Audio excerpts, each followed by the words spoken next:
Chapter 29 धड़कन के सामने आई वीर की सच्चाई। माया का कमरा। ममता जी अंदर आए और अंदर से दरवाजा बंद कर देती है। सडनली ऐसे दरवाजा बंद करने से धड़कन सवालिया निगाहों से ममता जी को देखने लगती है और माया परेशान होकर देखती है। ममता जी वही उन दोनों के पास जाकर बेड पर बैठ जाती है। क्या बात है आंटी, आप स्ट्रेंथ लग रही हो, कोई बात है क्या? धड़कन ने ममता जी के चेहरे पर आई परेशानी को भांप लिया था। ममता जी ने तुरंत माया को देखा जो उसे ही उदास होकर देख रही थी। ममता जी ने अपनी आंखें झपकाकर माया को शांत रहने का इशारा किया। फिर धड़कन की तरफ देखकर बोली, अंडस्को बेटा, मुझे तुमसे एक जरूरी बात करनी है। देखो बेटा, गलत मत समझना, और एक बात, तुम मेरी बात सुन के घर छोड़कर नहीं जाएगी। तुम मुझे प्रॉमिस करो। जरूरी बात। धड़कन के चेहरे पर गंभीर भाव आ जाते हैं। धड़कन ने ममता जी को देखा, फिर माया को। इस वक्त दोनों के चेहरे पर परेशानी साफ दिखाई दे रही थी। धड़कन ने ममता जी से गंभीरता से पूछा, अंडस्को क्या बात है आंटी? आप दोनों इतने परेशान क्यों लग रहे हो? क्या कोई ऐसी बात है जो मुझे पता होनी चाहिए पर मुझे नहीं पता है? जिस पर ममता जी और परेशान होकर बोली, अंडस्को हाँ बेटा, बात तो है, पर पहले तू प्रॉमिस कर कि तू हमसे गुस्सा नहीं होगी और घर छोड़कर नहीं जाएंगी। ममता जी की ऐसी बात सुनकर अब धड़कन को भी अंदर से घबराहट होने लगी थी। आखिर ऐसी कौन सी बात है जिसके लिए ममता जी धड़कन से प्रॉमिस करने को कह रही है? धड़कन के माथे पर भी परेशानी की लेकर उभर आई थी।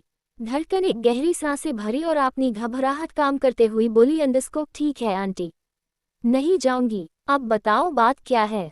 जिस पर ममता जी बोली, अंडस्को ऐसे नहीं, मेरे हाथ में हाथ रखकर प्रॉमिस करो। कुछ पल धड़कन ममता जी को देखती रही, फिर अपना हाथ उसके हाथ रखकर बोली, अंडस्को ठीक है, प्रॉमिस में नहीं गुस्सा करूंगी और नहीं घर छोड़कर जाऊंगी। अब बताओ बात क्या है जिस वजह से आप दोनों इतना परेशान हैं? ममता जी ने एक बार माया को देखा और फिर धड़कन को और एक गहरी सांस लेकर बोली, अंडस्को वीर मेरा बेटा है। इतना बोलकर ममता जी चुप हो गई और धड़कन को देखने लगी। धड़कन ने नॉर्मल टोन में जवाब दिया, अंडस्को वीर आपका बेटा है। तो क्या? ममता जी थोड़ा परेशान होकर बोली, अंडस्को तुम समझ नहीं रही हो। उद्धरण चिन्ह। जिस पर धड़कन ना समझी से उसे देखने लगी। अंडस्को क्या मतलब है आंटी, मैं कुछ समझी नहीं। ममता जी फिर बोली, अंडस्को वीर सिंघानिया मेरा बेटा है। क्या? वीर का नाम सुनते ही धड़कन चौंक उठी और आंखें हैरानी से फैल चुकी थी। फिर रुककर बोली, अंडस्को का क्या कहा आपने? वीर सिंघानिया आपका बेटा है? धड़कन के लफ्ज लड़खड़ा रहे थे। ममता जी ने अपना सर हाँ में हिला दिया, पर जैसे धड़कन को उस पर यकीन ही ना हो, तो वो अपना सर घुमा के माया को देखा तो उसके भी अपना सर हाँ में हिला दिया और एक बार फिर ममता जी को देखने लगी। ममता जी आगे बोली, अंडस्को ये सच है, वीर मेरा बेटा है। माया वीर की छोटी बहन है और ये घर जितना माया का है उतना ही वीर का है।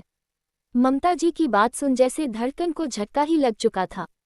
वो चुपचाप बेड पर बैठी थी, ना कुछ बोल रही थी, ना कुछ और हरकतें कर रही थी। उसे यकीन ही नहीं हो रहा था, जिस इंसान से वो इतनी नफरत करती है, आज वो उसी के घर में रहने वाली है। उसका मन किया कि वो अभी इसी वक्त घर छोड़कर चली जाए, पर वो अब ऐसा भी नहीं कर सकती थी। उसने प्रॉमिस जो किया था, पर इसमें उन दोनों की भी कोई गलती नहीं थी। धड़कन को खुद पर ही गुस्सा आ रहा था। उसने इतनी बड़ी गलती कैसे कर दी थी? वो इतनी बड़ी बात कैसे भूल गई थी कि माया वीर की बहन है? और ये बात कार्तिक उसे पहले ही बता चुका था। उसे समझ ही नहीं आ रहा था कि वो अभी क्या करे। अगर वो इस वक्त मेंशन छोड़कर चली भी जाती है तो इतने बड़े शहर में वो इतनी जल्दी अपने लिए घर कहाँ से ढूंढने? अनजान जगह, अनजान शहर और अनजान लोग। इस वक्त उसे वीर पर हद से ज्यादा गुस्सा आ रहा था। धड़कन ने ममता जी को देखा और अपने मन में बोली, अंडस्को कितना फर्क है माया और वीर में, दोनों एक ही माँ की संतान है। फिर भी दोनों भाई बहन में जमीन आसमान का फर्क था। वीर एक हॉटलेस पर्सन था, वही माया सॉफ्ट दिल इंसान। एक ने उसे बेघर किया था तो दूसरे ने उसे शहरा दिया था। ममता जी धड़कन को इस तरह बैठा देख बोली, अंडस्को बेटा हमें माफ करना, हमें नहीं पता था वीर तुमसे बदला लेने के लिए इस हद तक चला जाएगा। जब माया ने तुम्हारे बारे में बताया तो हम तुम्हारी मदद करना चाहते थे और हमें जो सही लगा वही किया। मैं अपने बेटे की तरफ से तुमसे माफ़ी मांगती हूँ। प्लीज़ बेटे गुस्सा मत होना और हो सके तो मेरे वीर को माफ़ करना। धड़कन की आंखें नम हो गई थी। वो अपनी नम आंखों से ममता जी और माया की तरफ देखा और अपनी भारी आवाज में बोली, अंडस्को आंटी मुझे थोड़ी देर के लिए अकेला छोड़ दीजिए। ममता जी चिंता करते हुए बोली, अंडस्को पर बेटा। इस बार धड़कन ने थोड़ी सर्द आवाज में कहा, अंडस्को प्लीज आंटी समझने को कोशिश करो। मुझे कुछ वक्त चाहिए, इसलिए मैं आपसे कह रही हूँ। प्लीज आंटी आप मुझे थोड़ा वक्त दीजिए। इस बार ममता जी ने कुछ नहीं कहा और अपना सर झुकाकर माया का हाथ पकड़कर कमरे से बाहर चली गई। धड़कन ने अपना सर अपने घुटनों में छुपा लिया और जोर जोर से रोने लगी। वो रोते हुए बोली, आखिर मेरे साथ ही ऐसा क्यों होता है भगवान। मुझे इस इंसान की शकल तो क्या उसके नाम से भी नफरत है, और आप मुझे उसी के घर में ले आए हैं। अब मैं क्या करूं, मुझे कुछ समझ में नहीं आ रहा है। उद्धरण चिन्ह। अब दिन रात सुबह शाम मुझे इस वीर सिंघानिया की शकल देखनी पड़ेगी जो मुझे बिल्कुल पसंद नहीं है। क्या करूं अब, मैं यहाँ से जा भी नहीं सकती। आंटी को प्रॉमिस जो किया है। धड़कन खामोशी से बेड पर बैठी रही। उसे समझ में नहीं आ रहा था कि वो अब क्या करे। वो बाद हवास सी बेड पर बैठी थी। कुछ लम्हे बीत जाने के बाद धड़कन ने खुद को संभाला और अपने आंसू को पोंछकर बोली, अंडस्को नहीं, मैं इस तरह हार नहीं मान सकती। इस वीर सिंघानिया को एहसास दिला के रहूंगी कि उसने मेरे साथ गलत किया है, और उसे ऐसा सबक सिखाऊंगी कि वो सारी जिंदगी याद रखेगा कि आखिर धड़कन ठाकुर क्या चीज है। धड़कन ने अपने गाल पर बहते आंसू को बेरहमी से पोंछे और बेड से उठकर बाथरूम में चली गई। करीब 10 मिनट बाद वो फ्रेश होकर बाहर आई और कमरे से बाहर निकल गई। वो नीचे हॉल में आई और माया और ममता जी को ढूंढने लगी। वहां को नहीं दिखा तो वो सीधा किचन में चली गई। वहां जाकर देखा तो माया और ममता जी रात के डिनर को तैयारी कर रहे थे। उन दोनों से चेहरे उतरे हुए थे। उन दोनों को देखकर धड़कन चलकर उसके पीछे जाके खड़ी हो गई और बोली, अंडस्को आप लोग खाने में क्या बना रहे हैं। उसकी आवाज सुनकर दोनों पीछे मुड़कर देखा। धड़कन ठीक उसके पीछे खड़ी थी, पर इस वक्त धड़कन के चेहरे पर कोई इमोशन नहीं थे। ममता जी और माया दोनों ने एक बार फिर शर्मिंदगी से अपनी नजरें झुका ली और एक बार फिर दोनों ने सॉरी कहा। अंडस्को सॉरी धड़कन, I am really really sorry, pensive face. उन दोनों की बात सुन धड़कन बोली, अंडस्को एक शर्त पर माफी मिलेगी। ममता जी जल्दी से बोली, अंडस्को और वो कौन सी शर्त है बेटा। हम आपकी सारी शर्त मानने को राजी है ना माया। माया ने जल्दी से अपना सर हाँ में हिलाते हुए कहा, अंडस्को हाँ। धड़कन तुम बोलो तो सही, तुम्हारी शर्त क्या है। धड़कन उन दोनों की तरफ देखा और बोली, अंडस्को यही कि मैं तुम दोनों को हर रोज खाना बनाने में हेल्प करूंगी और आप मुझे मना नहीं करेगी। धड़कन की बात खत्म होते ही माया और ममता जी दोनों के चेहरे खिल उठे। ममता जी ने हंसकर अपना सर हाँ में हिला दिया। धड़कन माया की तरफ देखकर बोली, अंडस्को और तुम मैडम, तूने बताया क्यों नहीं कि तुम वीर की बहन हो। तू तो मेरी बेस्ट फ्रेंड थी ना, तो तुमने मुझसे इतनी बड़ी बात छुपाई कैसे। क्या मैं इसके पीछे की वजह जान सकती हूँ। माया जल्दी से बोल पड़ी, अंडस्को वो मुझे डर था कहीं तू सच जानकर मुझसे दोस्ती न तोड़ दो, और मैं तुझे खोना नहीं चाहती थी, इसीलिए नहीं बताया। आई एम सॉरी धड़कन, I am sorry for that. It's all, इस बार माफ कर रही हूँ। अगली बार अगर तूने कोई भी बात मुझसे छुपाई ना तो मैं सच में तुमसे दोस्ती तोड़ दूंगी, समझी अंडस्को। धड़कन ने माया को थोड़ा धमकाते हुए कहा। नहीं नहीं यार धड़कन, ऐसा मत करना। मैं तुम्हारे जैसी दोस्त हो नहीं सकती हूँ। मैं प्रॉमिस करती हूँ कि आगे से कोई भी बात तुमसे नहीं छुपाऊंगी। उद्धरण चिन्ह प्रॉमिस। धड़कन ने कहा, हाँ बाबा पक्का वाला प्रॉमिस। माया ने क्यूट सा फेस बना लिया। धड़कन ने हंसकर माया के सर पर टपली मार दी। बाद में तीनों ने मिलकर रात का डिनर बनाया। माया और धड़कन ने पूरा खाना डाइनिंग टेबल पर रख दिया था। थोड़ी देर बाद तीनों डाइनिंग टेबल पर बैठकर मितेश जी का इंतजार कर रहे थे। मितेश जी ऑफिस से आ चुके थे, पर वीर अभी तक नहीं आया था। कुछ ही देर में मितेश जी आकर अपनी सीट पर बैठ जाते हैं। ममता जी ने सबके लिए खाना सर्व किया। मितेश जी धड़कन की तरफ देखकर बोले, अंडस्को तुम हो धड़कन। जी अंकल, मेरा नाम ही धड़कन है अंडस्को, धड़कन ने सादगी से जवाब दिया। हूँ, ममता जी के मुंह से तुम्हारी बहुत तारीफ सुनी है। मैंने सुना है तुम कोलोरसीप स्टूडेंट हो ना अंडस्को। जी अंकल, धड़कन ने 2 शब्दों में जवाब दिया। तुमसे मिलकर अच्छा लगा बेटा। मितेश जी की बात सुन धड़कन ने बस मुस्कुरा दिया। मितेश जी ने धड़कन से नजरें हटाकर ममता जी की तरफ देख बोले, अंडस्को तुम्हारा लाडला कहाँ है। अभी तक आया नहीं क्या, या फिर आज भी अपने दोस्तों के साथ देर नाइट पार्टी करनी है। मितेश जी की बात खत्म हुई ही थी कि मेंशन के बाहर कार रुकने की आवाज सुनाई दी। कार की आवाज सुनकर ममता जी और माया एक दूसरे को देखने लगे, जैसे उन दोनों को समझ आ गया हो कि बाहर कौन आया होगा। वीर घर में आते हुए जोर से बोला, अंडस्को मॉम मॉम जल्दी से खाना लगाओ, बहुत भूख लगी है, मैं फ्रेश होकर आता हूँ। ममता जी, माया और धड़कन तीनों ने एक साथ मेंशन के मेन दरवाजे की तरफ देखा, जहां से वीर कारकी को अपनी उंगली में फंसाकर उसे गोल गोल घुमाते हुए अंदर ही आ रहा था। वीर बिना ध्यान दिए अपने कमरे में चला गया था। उसको जाता हुआ देखकर मितेश जी बोले, अंडस्को लो आ गया तुम्हारा लाडला, कुछ काम वाम है नहीं और पूरा दिन बस अपने दोस्तों के साथ घूमता रहता है। मितेश जी अपना मुंह बनते हुए चुपचाप खाना खाने लगता है, पर माया, ममताजी और धड़कन के चेहरे पर परेशानी के भाव आ गए थे। मामाताजी बार बार वीर के कमरे की तरफ ही देख रही थी। थोड़ी देर बाद वीर फ्रेश होकर डाइनिंग टेबल के पास आया। उसके आते ही उसकी नज़र डाइनिंग टेबल पर बैठी धड़कन पर पड़ी, जो अपना सर नीचे करके खाना खा रही थी। वीर उसको अपने घर में देखकर शॉक हो गया था और आंखें हैरानी से बढ़ी। उसके मुंह से एकाएक निकल गया, अंडस्को तुम मेरे घर में क्या कर रही हो? चैप्टर 30 शाम ऑन योर वीर घाटिया इल्जाम सिंघानिया मेंशन। वीर उसको अपने घर में देखकर शॉक हो जाता है और उसके मुंह से एकाएक निकल गया, अंडस्को तुम मेरे घर में क्या कर रही हो? वीर की बात सुन सब उसकी तरफ देख रहे थे और वीर माया और ममता जी को देख रहा था, जो वीर से नजरें चुरा रही थी। तभी मितेश जी बोले, अंडस्को वीर तुम धड़कन को जानते हो? वीर ने अपने पापा को देखता है। वीर को अब रियलाइज होता है वो अचानक से क्या बोल गया था। वीर अपने चेहरे को नॉर्मल करते हुए कहा, अंडस्को हाँ पापा जानता हूँ, हमारे कॉलेज में ही पढ़ती है और टॉपर भी है। मितेश जी वीर को देख बोले, अंडस्को ओह अच्छा, तब तो ठीक है, मुझे लगा कि कुछ और बात है। फिर कुछ सोचकर आगे बोले, अंडस्को वीर तुम्हें मुझे कुछ कहना है। हाँ बोलो ना डैड, वीर ने जवाब दिया। वीर तुम पता लगाओ वो कौन लड़का है जो धड़कन पर झूठा इल्जाम लगाया और उसे हॉस्टल से निकाल दिया।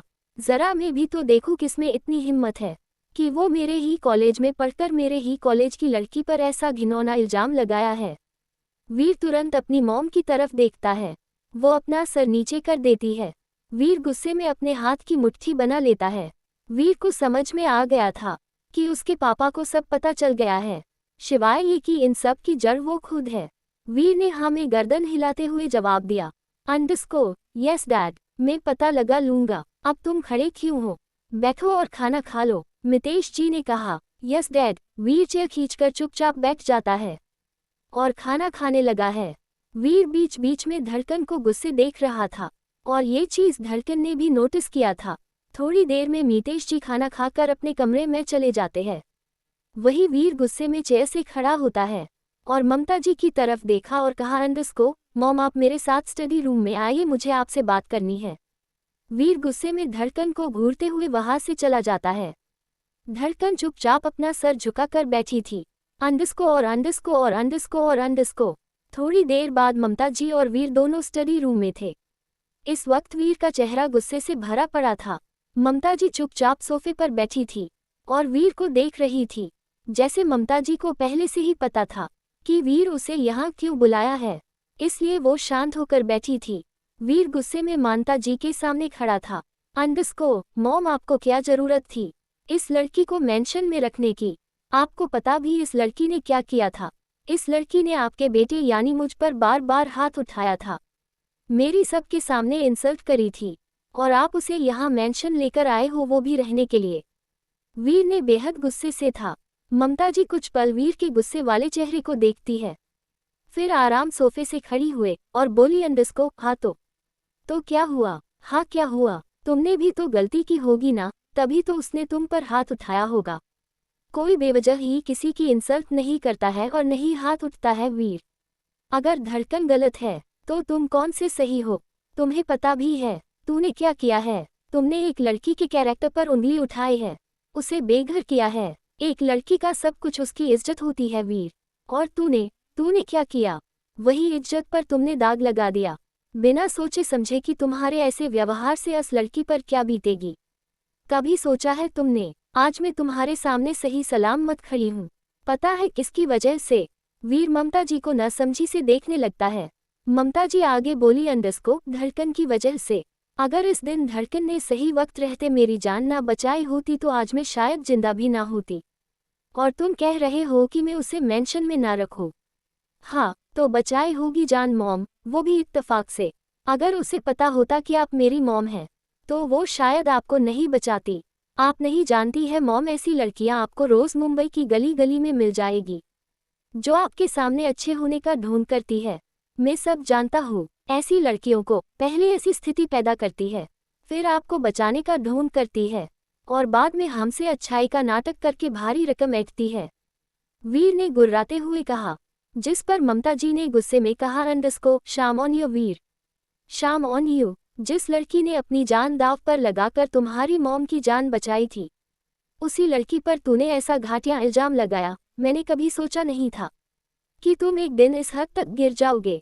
छी! उद्धरण चिन्ह। वीर अकते हुए बोला मॉम, आप उस पराई लड़की की वजह से मुझसे बहस कर रही हो, मुझसे अपने खुद के बेटे से। लेकिन देख लेना, एक दिन आपको अपनी कही बात पर रिग्रेट होगा कि मैं सही था और वो लड़की गलत। ऐसा कभी नहीं होगा वीर, क्योंकि सारी लड़कियां एक जैसी नहीं होती है। तुम्हें एक लड़की ने धोखा दिया, इसका मतलब ये नहीं होता है कि दुनिया की बाकी लड़कियां भी धोखेबाज है। और मुझे नहीं लगता है मैंने धड़कन को यहाँ लाकर कुछ गलत किया है। ऊपर से उस लड़की ने मेरी जान भी बचाई थी। ये कहते ही ममता जी जाकर सोफे पर बैठ गई। हाँ, तो आपकी जान बचाने के बदले में आप उस लड़की पर पहले ही एहसान कर चुकी है, उसे कैफे में जॉब देकर। फिर ये लाने की जरूरत क्या थी? वीर ने कहा और सोफे की दूसरी तरफ से आकर बैठ गया। ममता जी हैरान नजरों से वीर को देखती रह गई थी। उसे विश्वास नहीं हो रहा था कि वीर एक लड़की से बदला लेने के लिए इस हद तक गुजर जाएगा। उसने कभी सोचा नहीं था। और ऊपर से वीर अपनी गलती मानने की बजाय ममता जी के साथ बहस कर रहा था। ममता जी ने गुस्से में वीर को घूरा और बोली जरूरत थी वीर, जरूरत थी। कैफे में मैंने धड़कन को इसलिए जॉब नहीं दी थी कि उसने मेरी जान बचाई थी, बल्कि इसलिए दी क्योंकि उसको जब की जरूरत थी और मुझे अपने कैफे में हेल्पर की। और रही बात धड़कन को ये लाने की, तो तुमने जो गलती की है ना उसे हॉस्टल से निकलवाने की, उसके सामने ये बहुत छोटी भरपाई है। धड़कन को यहाँ रख कर उस वक्त बता नहीं धड़कन ने तुम्हें कैसे जाने दिया होगा। उसकी जगह अगर मैं होती ना तो तुम्हें सबके सामने थप्पड़ रसीद देती, और इस बात का मुझे अफसोस तक न होता। और तुम उस लड़की को गलत ठहरा रहे हो, तो तुम कौन सा सही हो? चलो मान लिया कि तुम सही हो और वो लड़की गलत। तो एक बात बताऊं, अगर यही सब माया के साथ होता तो कोई माया पर ऐसा घाटिया इल्जाम लगाकर उसे ऐसे ही हॉस्टल से निकल देता हो, तुम क्या करते? जान से मार देता उसे। वैसे भी किसी में हिम्मत नहीं है कि वो वीर सिंघानिया की बहन की इज्जत पर हाथ डाले या उसके कैरेक्टर पर उंगली उठाए। वीर ने बेहद गुस्से में कहा। इस वक्त वीर की आंखें लाल हो चुकी थी। वीर को देख ममता जी जोर जोर से हंसने लगती है, जैसे वो वीर का मजाक उड़ा रही हो। वीर की आंखें छोटी हो जाती है। ममता फीकी हंसी हंसते हुए बोली क्या हुआ? खून खौल उठा। अपनी बहन के बारे में ऐसा गलत सुनकर बुरा लगा। वीर अभी भी ममता जी को ही देख रहा था। ममता जी सरकास्टली वे में बोली एग्जैक्टली, मैं भी यही कह रही हूँ। धड़कन भी किसी की बहन होगी, किसी की बेटी होगी। तुम्हें कभी सोचा है अगर उसके घरवालों को पता चल गया कि उसकी बेटी पर ऐसा घाटिया इल्जाम लगाकर उसे हॉस्टल से बाहर निकाल दिया है, तो सोचो उन सब पर क्या बीतेगी। उद्धरण चिन्ह। वीर ने तुरंत अपना चेहरा दूसरी तरफ घुमा दिया और बोला वो सब मैं नहीं जानता हूँ मॉम। कौन क्या सोचता है और किस पर क्या बिताती है, मुझे सिर्फ अपनी फैमिली से मतलब है और किसी से कोई लेना देना नहीं है। बस मुझे ये लड़की इस मेंशन में नहीं चाहिए तो नहीं चाहिए। अगर आपको उसकी मदद ही करनी है तो आप उसे कोई सस्ता सा लॉज दिलवा दीजिए उसकी हैसियत के हिसाब से। वैसे भी उसकी औकात नहीं है 5 स्टार होटल में रहने की और नहीं यह इस मेंशन में रहने की। वीर घमंड में चूर हो चुका था। मामाता जी ने वीर की बात सुनी तो लाचारी से अपना सरना में हिला देती है। मानता जी समझ चुकी थी कि वीर को कितना भी समझाए वो समझने वाला नहीं था। इसीलिए ममता जी भी सख्ती दिखाते हुए बोली धड़कन कहीं नहीं जाएंगी वीर, और नहीं मैं उसे कोई लॉज रेंट पर दिलवाऊंगी। तो तुम भूल ही जाओ, मैं धड़कन को यहाँ से जाने दूंगी। जाएगी मॉम जाएगी। आप नहीं जाने दोगी तो क्या हुआ, वो खुद यहाँ से जाना चाहे तो? वीर ने कहा। ममता जी नासमझी वाले एक्सप्रेशन लेकर बोली अंडरस्को क्या मतलब है तेरा वीर, साफ साफ बताऊं। वीर अपने होठों पर क्रिस्पी स्माइल लिए बोला अंडरस्को यही कि मॉम आप उसे नहीं कहेगी कि तुम यहाँ से चली जाओ, पर वो इस मेंशन को छोड़कर खुद चली जाए तो आप उसे रोकेंगी नहीं। अंडरस्को व्हाट, तुम पागल वागाल हो गए हो क्या? धड़कन खुद ये मेंशन छोड़ के क्यों जाएगी? ममता जी शॉक होकर बोली जाएगी मॉम, जरूर जाएगी, मैं उसे मजबूर कर दूंगा यहाँ से जाने के लिए, वीर ने काटते हुए कहा। जिस पर ममता जी फिर हंस पड़ी और बोली अंडरस्को इस बार तुम गलत हो वीर, ये धड़कन है, एक गांव की हार्डवर्क लड़की, ना कि शहर नाजुक लड़की जो बात बात पर इनोसेंट चेहरा बनाकर रोने वाली लड़की। तो तुम भूल जाओ कि तुम उसे यहाँ से निकल सकते हो। वीर एकदम से हंस पड़ा और बोला अंडरस्को मॉम आप मुझे चैलेंज कर रही हो? ममता जी उतने ही कॉन्फिडेंट के साथ बोली अंडरस्को यस वीर, मैं तुम्हें चैलेंज कर रही हूँ। वीर घमंड से मुस्कुरा उठा अंडरस्को मॉम अगर मैं चैलेंज जीत गया तो मुझे क्या मिलेगा? उद्धरण चिन्ह, जो तुम कहो वीर, मुझे धड़कन पर पूरा भरोसा है। वैसे तुम चैलेंज जीतने वाले तो बिल्कुल नहीं हो, फिर भी तुम जो कहेंगे वो मैं करूंगी, ममता जी ने स्मॉक करते हुए कहा। वीर के होठों के कोने मुड़ गई। ममता जी की बात सुनकर वीर सोफे से खड़ा हुआ और दोनों हाथों को पेंट की जेब में डालकर बोला अंडरस्को मॉम आप भूल रही हो, मैं वीर सिंघानिया हूँ, कोई एरा गेरा नहीं, मुझे अच्छे से पता है इस लड़की को इस मेंशन से जैसे निकालना है। वीर की बात सुन ममता जी अपने एक पैर पर दूसरा पैर चढ़ते हुए आराम से सोफे पर बैठ गई और पूरे कॉन्फिडेंट के साथ बोली अंडरस्को और तुम भूल रहे हो वीर, मैं तुम्हारी माँ हूँ ममता सिंघानिया, और मुझे इंसान को परखने की अच्छी समझ है, और जहाँ तक मैंने धड़कन को समझा है वो मुसीबतों से भागने वाले में से तो बिल्कुल नहीं है, वो मुसीबतों से लड़ने वालों में से है, और मेरा मन कहता है कि तुम इस बार धड़कन से हारने वाले हो, वो भी बुरी तरह। फिर भी तुम्हारी तसल्ली के लिए all the best my over confident boy.